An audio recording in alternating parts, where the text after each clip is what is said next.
नमस्कार। मध्य प्रदेश की बड़ी बहस में आपका स्वागत है। आपके साथ मैं हूं रोशनी सिंह। देखिए, चंबल और सिंध नदी का सीना छलनी करके अवैध रेत निकालने वाली माफियाओं पर अब प्रशासन का शिकंजा कसता नजर आ रहा है। सुप्रीम कोर्ट की सख्त टिप्पणियों और मध्य प्रदेश के मुख्य सचिव अनुराग जैन के निर्देशों के बाद ग्वालियर में खनिज, राजस्व और पुलिस विभाग की संयुक्त टीम बड़ा अभियान चलाया है। महज 20 दिनों में 56 प्रकरण दर्ज हुए हैं। अप्रैल और मई में करीब 20,000 घन मीटर अवैध रेत जब्त की गई है और शासन को लगभग 67 लाख रुपए का राजस्व मिलने का दावा किया जा रहा है। अधिकारियों का कहना है कि कार्रवाई के मामले में ग्वालियर फिलहाल प्रदेश में पहले स्थान पर है, लेकिन सवाल यह है कि क्या सिर्फ 20 दिन की कार्रवाई से वर्षों से सक्रिय रेत माफियाओं की कमर टूट जाएगी? क्योंकि कहानी सिर्फ चंबल और सिंध तक सीमित नहीं है। नर्मदा, वेतवा, केन, सोन, तवा और प्रदेश की कई नदियां लंबे समय से अवैध रेत उत्खनन की मार झेल रही हैं। वहीं सुप्रीम कोर्ट पहले भी सख्त टिप्पणियां इसके ऊपर कर चुका है। मुख्यमंत्री भी कई बार नाराजगी जता चुके हैं। मुख्य सचिव लगातार समीक्षा कर रहे हैं, लेकिन क्या जमीनी स्तर सचमुच बदल रही है? क्या ये अभियान एक स्थायी अभियान है या फिर कुछ दिनों की सख्ती के बाद सब कुछ पहले जैसा हो जाएगा? और सबसे बड़ा सवाल, क्या 56 प्रकरण उपलब्धि है या इस बात का सबूत है कि अवैध खनन का नेटवर्क अब भी बेहद मजबूत है? इन्हीं सवालों पर होगी आज की बड़ी बहस। हमारे साथ कुछ खास मेहमान जुड़ेंगे, उनके साथ खास बातचीत करेंगे। डॉक्टर प्रेम व्यास, बीजेपी प्रवक्ता, हमारे साथ जुड़ेंगे। आनंद जैन, कांग्रेस नेता। प्रवेश गौतम, वरिष्ठ पत्रकार, भी हमारे साथ जुड़ेंगे। ये तीनों मेहमान, तीनों से बातचीत करके हम जानने की कोशिश करेंगे कि चंबल घड़ियाल सेंचुरी जो लगती है वो श्योपुर और भिंड मुरैना क्षेत्र में लगती है, जहाँ पर दो प्रदेश की सीमाएं लगती हैं, राजस्थान और मध्य प्रदेश और ग्वालियर जिले की। यहाँ पर इस संदर्भ में उनको अवैध उत्खनन रोकने के लिए सुप्रीम कोर्ट ने कुछ दिशा निर्देश जारी किए गए हैं। अब ग्वालियर के संदर्भ में अगर बात करी जाए तो ग्वालियर जिले में सिंध नदी का प्रवाह क्षेत्र है, जिसमें रेत खदानें स्वीकृत हैं, जो शासन द्वारा उच्च निविदा दर पर RSI प्राइवेट कंपनी को दी गई हैं, जिससे शासन को राजस्व की प्राप्ति होती है। जब भी अवैध उत्खनन या परिवहन या भंडारण की सूचना प्राप्त होती है या कहीं से शिकायत मिलती है, विभाग द्वारा लगातार कार्रवाई की जाती है पुलिस और राजस्व के सहयोग से। क्योंकि इस वित्तीय वर्ष में भी अप्रैल से अगर बात करी जाए, अप्रैल और मई दो जो उसमें भी तो लगभग 20,000 घन मीटर जो अवैध रेत भंडारण जब्त किया गया है, जिसे नियमानुसार निवर्तन की कार्रवाई की जाएगी और शासन को लगभग 67 लाख रुपये राजस्व की प्राप्ति होगी।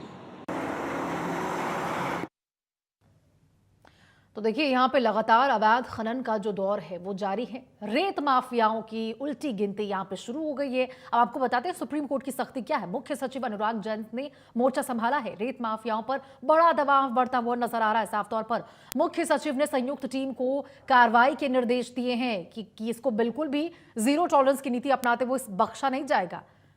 20 दिन में 56 केस। ग्वालियर अंचल में आपको बता दें 20 दिन में 56 मामले निकलकर सामने आए हैं। तो देखिए किस तरह से लगातार धरपकड़ हो रही है रेत माफियाओं की। उल्टी गिनती इनकी शुरू हो चुकी है। अवैध उत्खनन, परिवहन और भंडारण पर कार्रवाई सरकार की ओर से साफ तौर पर की जा रही है, नर्मदा से लेकर चंबल तक। अब सवाल यही है कि आखिर सख्ती तो हो रही है, लेकिन बावजूद इसके नेटवर्क बहुत ज्यादा फैला हुआ इनका। रेत माफियाओं पर कार्रवाई की बात की जा रही है लगातार। अब तक आपको बता दें 20,000 घन मीटर रेत जब्त किए गए हैं। अवैध रेत कारोबार पर अब तक 7 करोड़ का जुर्माना भी लग चुका है। तो जरा सोचिए कितना बड़ा नेटवर्क है इनका। रेत खनन पर सुप्रीम कोर्ट कई बार सख्ती दिखा चुकी है। तो देखिए, केवल सरकार ही नहीं, सुप्रीम कोर्ट भी यहां पर सख्ती बरतते हुए नजर आ रही है। अब ई चेक गेट से आपको बता दें सख्त निगरानी होगी। बिना नंबर प्लेट के वाहन रडार पर होंगे और इस तरह से देखिए कैसे इलेक्ट्रॉनिक चेकिंग के माध्यम से सख्त निगरानी सरकार रखती हुई नजर आएगी। चलिए डिबेट की शुरुआत करते हैं। हमारे साथ खास मेहमान जुड़ चुके हैं। डॉक्टर प्रेम व्यास, बीजेपी प्रवक्ता, आनंद जैन, कांग्रेस नेता, प्रवेश गौतम, वरिष्ठ पत्रकार, हमारे साथ जुड़ चुके हैं। प्रेम व्यास जी, आनंद जी, प्रवेश गौतम जी, आप तीनों का बहुत बहुत स्वागत है इंडिया न्यूज मध्य प्रदेश पर खास बातचीत में जुड़ने के लिए। प्रेम व्यास जी, सबसे पहले आपके पास आना चाहूंगी। ये जो 20 दिन में 56 कार्रवाइयां हुई है, वाकई बहुत ही सराहनीय है, बहुत बड़ी सफलता हाथ लगी है। लेकिन ये जो कार्रवाइयां हुई है 56 महज 20 दिन में, इससे क्या ये अंदाजा नहीं लग रहा है कि कितना ज्यादा नेटवर्क इनका फैला हुआ है? बार बार कार्रवाई हो रही है, बावजूद इसके यहां पर सरकार जीरो टॉलरेंस की नीति की बात कर रही है रेत माफियाओं के खिलाफ, लेकिन कितने एक्टिव नजर आ रहे हैं कि धरपकड़ होती है फिर भी वापस से वो कार्य में जुट जाते हैं। देखिए रोशनी जी, मुख्य रूप से आदरणीय मुख्यमंत्री डॉक्टर मोहन यादव जी के द्वारा स्पष्ट संदेश दिया गया है कि किसी भी तरह का माफिया हो, चाहे वो रेत माफिया हो, भू माफिया हो, खनन माफिया हो, जीरो टॉलरेंस की नीति के साथ में कार्रवाई होगी। किसी को भी किसी भी स्तर पर बख्शा नहीं जाएगा। और 2023 में मैं संज्ञान में लाना चाहता हूँ, आदरणीय मुख्यमंत्री जी ने कहा था भौतिकतावादी युग में जिस तरह से परिवर्तन हो रहा है, जिस तरह से टेक्नोलॉजी का मिस यूज होता है, टेक्नोलॉजी का यूज करके इनको पकड़ेंगे। और उसके बाद एआई टेक्नोलॉजी और लगभग जो है 7,502 ऐसी खदानें थी जो सीक्रेट थी, उनको जियो टैगिंग किया गया। उसके बाद में यह कंफर्म आया कि सैटेलाइट इमेजेस के माध्यम से कहां कहां पर अवैध उत्खनन होता है, ईटीपी के माध्यम से सेवा लागू करी और उसके बाद तय हुआ इमेजेस के माध्यम से कि कहां कहां पर कार्रवाई करना है। और ज्वाइंट वेंचर उसके लिए कार्रवाई की गई, पुलिस विभाग की टीम हो, खनिज विभाग की हो, प्रशासन उसके साथ में संलग्न हुआ और संयुक्त रूप से जब कार्रवाई हुई तो मुझे लगता है ये 20 दिन के आंकड़े अभी प्रदर्शित हुए। इसके पहले एमएमडीआर की जो अधिनियम था, जो 1957 का, सॉरी, उसमें भी संशोधन करा 2015 में, नई रेत खनन नीति लेके आया और 2016 से 18 के बीच लगभग 516 एफआईआर दर्ज हुई थी। और अगर पिछले वर्षों की बात करेंगे तो लगभग 302 करोड़ रुपए के आसपास तक का भी 300 करोड़ के जुर्माने लगाए गए हैं। तो मुझे लगता है सरकार स्पष्ट संदेश दे रही है, किसी भी तरह का माफिया हो उसको मध्य प्रदेश में बख्शा नहीं जाएगा। और विभिन्न टेक्नोलॉजी के माध्यम से अभी लगभग जो है 16,452 परियोजना स्वीकृत करी थी, 7,538 उसमें से परियोजना सफलतापूर्वक धरातल पर आई। ड्रोन सैटेलाइट के माध्यम से, एआई चेकिंग के माध्यम से, चेकपोस्ट के माध्यम से ये प्रदत्त किया गया है, किसी को भी छोड़ेंगे नहीं। और किसी भी चूक के लिए अगर कोई अधिकारी उसमें संलिप्तता पाई जाती तो उससे भी सवाल जवाब किया जाता है। तो मुझे लगता है आज वास्तविकता में कठोर निर्णयों की आवश्यकता थी, जो पूर्व से निर्णय लिए आ रहे थे उसमें और प्रबलता की आवश्यकता थी, टेक्नोलॉजी की माध्यम की आवश्यकता थी, तो उसको भी प्रदत्त किया गया। और मुझे लगता है कुछ समय के अंतराल में इसको मध्य प्रदेश से पूरी तरह से विलुप्त कर दिया जाएगा। आनंद जैन जी, अब इतनी बड़ी कार्रवाई तो हो रही है, 20 दिन में 56 यहाँ पे कार्रवाइयां हुई है, धरपकड़ किए गए हैं, रेत जब्त किए गए हैं, तो उसके बाद इतना सवाल क्यों उठा रहे हैं? आपकी सरकार में भी तो रेत अवैध खनन को लेकर कितनी ज्यादा कार्रवाइयां निकलकर सामने आए, कितने मामले निकलकर सामने आए, तो फिर फर्क क्या है?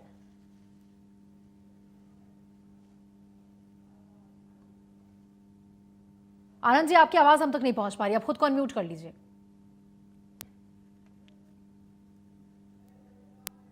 हेलो जी जी जी, आनंद जी बोलिए। हेलो जी, आवाज आ रही है आपकी। हाँ, देख, अभी 25 साल से किसकी सरकार है? भारतीय जनता पार्टी की। 2023 से लेके 2026 में मोहन यादव जी बने हैं मुख्यमंत्री और सिर्फ 56 कार्रवाई करी है 20 दिन में। तो इसके पहले क्या कर रहे थे? मतलब ये सरकार को मालूम था कि कौन कौन लोग अवैध खनन कर रहे हैं, इसलिए 20 दिन में 56 कार्रवाई कर ली। तो फिर 3 साल का इसमें आंकड़ा बढ़ना चाहिए कि कम होना चाहिए? ये अभी मैं बताऊं आपको, बारिश हो गई है, रेत का बाजार में तेजी आती है, इस समय रेत की उपलब्धता कम रहती है, इसलिए ये नोटंकी कर रही है भारतीय जनता पार्टी की, लोगों का छापे मारकर एक डराने का और एक फॉर्मेलिटी करने की बात कर रही है। बाकी बिना सरकार के, बिना अधिकारियों के मिली भगत के इतना अवैध खनन नहीं हो सकता। ये 25 साल का इतिहास है। इसके पहले शिवराज जी सरकार में भी अवैध खनन की मात्रा बढ़ी थी और कई तरह की बातें उनके साथ में जुड़ी थी कि रेत माफिया के नाम से कई बार रेत माफियाओं ने किस तरह से पुलिस अधिकारियों को धमकाया, उसके बाद भी उन पर कोई कार्रवाई नहीं हुई। उसके बाद भी बिना नंबर प्लेट की गाड़ियां पुलिस ने पैसे लेकर गाड़ियों को छोड़ा। ये तो ऑन रिकॉर्ड सब चीजें मीडिया ने बताई है। तो फिर अभी क्यों? पिछले 25 साल से सरकार क्या पॉलिसी बना रही है? 25 साल में आज तक आप अवैध खनन नहीं रोक पाए, भू माफियाओं को नहीं रोक पाए, शराब माफियाओं को नहीं रोक पाए, तो आपकी ये जीरो टॉलरेंस की पॉलिसी कहाँ है प्रदेश में? प्रेम व्यास जी, जरा जवाब दे दीजिएगा कि जीरो टॉलरेंस की यदि नीति है सरकार की, तो फिर यहाँ पे जो वर्षों से रेत माफिया जो है वो ऐसे बेखौफ कैसे घूम रहे, बेखौफ कैसे काम करते नजर आ रहे हैं? और टेक्नोलॉजी अपडेट की बात करें तो क्या 25 साल में टेक्नोलॉजी अपडेट नहीं हुई क्या? 25 साल में कोई टेक्नोलॉजी अपडेट नहीं हुई? आनंद जी, एआई टेक्नोलॉजी का प्रयोग कब से करने लगा दिए? आप उसको भी तो प्रदत्त करिए। और मैंने कहा ना, की जो पुरानी नीति थी उसको बीजेपी 25 साल में बनी थी, उसके बाद में 2015 में उस नीति में फिर परिवर्तन करा। उसके कारण आपकी सरकार को 25 साल हो गए सर। आज कठोर कार्रवाई, आपकी सरकार को 25 साल हो गए। आनंद जी, रवि चौहान जी वाला विषय 2019 का, उसमें एसडीएम ने जो है शिकायत करी थी रेत उत्खनन की। एसडीएम को रात भर बंदी बना के रखा था कमलनाथ सरकार में।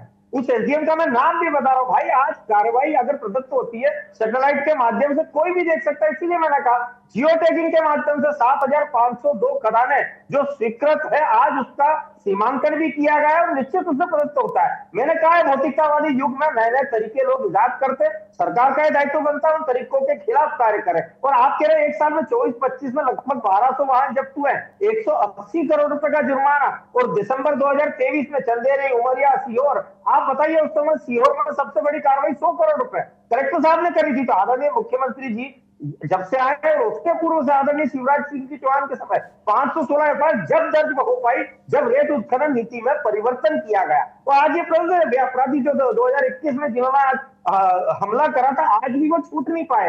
आज हम उन पे एनएसएस समेत सभी कार्रवाई कर रहे हैं ताकि ये प्रदत्त हो सके कि किसी भी अपराधी को मध्य प्रदेश में कोई जगह नहीं दी जाएगी। और मुझे मोहन सिंघार साहब का स्टेटमेंट बताइए, उन्होंने कहा कि रेत माफिया, भू माफिया स्वयं दिग्विजय सिंह साहब है। आज मैं उस विषय में नहीं जाना चाहता, लेकिन जो कार्रवाई प्रदत्त की गई, जितनी एफआईआर दर्ज हुई, ऑन रिकॉर्ड है। आज कोई भी विश्लेषण करके देख सकता है, सैटेलाइट इमेजों के माध्यम से देख सकता है, उन जो जिनकी जियो टैगिंग हुई है उसके माध्यम से देख सकता है। इसीलिए कहा है कि आज टेक्नोलॉजी का रूप सार्थक रूप से हो रहा है और वास्तविकता में आने वाले समय में प्रवेश गौतम जी हमारे साथ जुड़े हुए हैं। प्रवेश गौतम जी जरा बताइएगा कि ये जो 20 दिन की कार्रवाई हुई है, ये कोई स्थायी बदलाव ला सकती है इसमें, रेत माफियाओं के कारनामे में, उनकी कार्रवाई में, या फिर केवल होता है ना कि सिर्फ दबाव में चलाया गया ये अभियान है, अभी देखने को मिल रहा है, उसके बाद फिर वही दशा होगी जो देखने को मिलता है लगातार वर्षों से देख रहे हैं हम।